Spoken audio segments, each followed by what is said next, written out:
I was at the gym 3 days ago, and I was going through my regular workout, pushing, making my life better, doing the work. And in walks my neighbor who is in his 70s. And I started talking with him. We've been kind of going back and forth a couple of days. I've seen him in there, just chatting, whatever. And he starts telling me about his life and business ventures and investments that he's made and businesses that he started and lost and his family and all this stuff. All right, so we were just talking.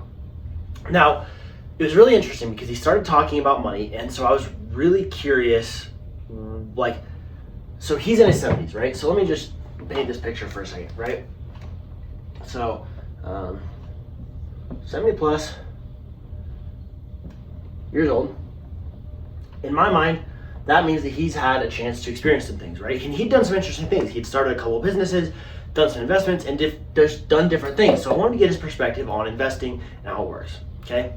So we got into it, and it turned out he had, at one point, about $500,000 worth of stock in a company called ExxonMobil, which I believe the ticker symbol used to be XOM. I don't know if it still is.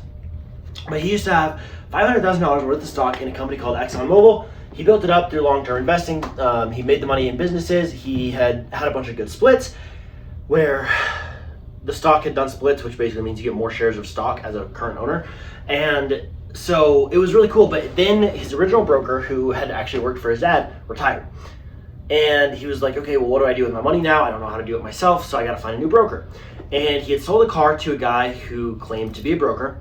He handed the money over, and according to my neighbor, the guy hustled him, right? And it was funny. My neighbor said it with a grin, but he's like, yeah, he hustled me pretty good, okay? Oops. Let's see. Hustled, right? Now, this was what was interesting. So, most of the $500,000 disappeared. He said he got a little bit of it back and then had business things go bad and had to use the rest of it, and now has literally zero of that $500,000 worth of stock that he used to have, which was crazy. Okay, so looking back on his life, like building and losing businesses, like all these different things, he was talking about investing, and he was saying like, man, this is a crazy story. It was funny because he had kind of a twinkle in his eye, but there was like an obvious weight of like, man, this was something cool that I had for me that didn't work, right? And so basically this neighbor of mine, this older neighbor, he told me that if you want to have your money actually grow and work for you, you cannot give it to someone else because they can take it. And most of the time, if they do, if they lose it, if they invest it poorly, if they just decide that they want it for themselves, which that's illegal, but most of the time it's like, you just can't get it back.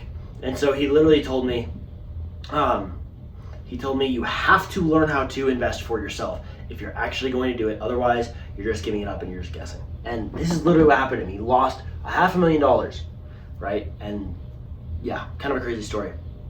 But it made me realize something, which is that if you want to be an investor, if you want to do this stuff for yourself, if you want to actually have your money work for you so that you can have a financial foundation that's solid, so that you can build something. And like, he built something, right? Think about this. He had $500,000 invested, right? He had the money, he had the resources, he invested it, and he invested it poorly because he didn't know what he was doing. He gave it to somebody who, whether the guy tried to cheat him or not, like whether it was a real hustle or whether it was like just bad investments or whatever, like, I don't know. And the funny thing is, I don't know that my neighbor did either. But it was interesting because you think about like, okay, if you're gonna go give your money to somebody else to invest, what makes them money, right? Because they're doing it for a fee. And you think about, okay, so this kid that hustled my neighbor, when he invested that money, did he get paid? Of course he got paid. Even as my neighbor was losing his $500,000, I'll bet that broker was making money on every transaction that he made, which is crazy because this is the way it works.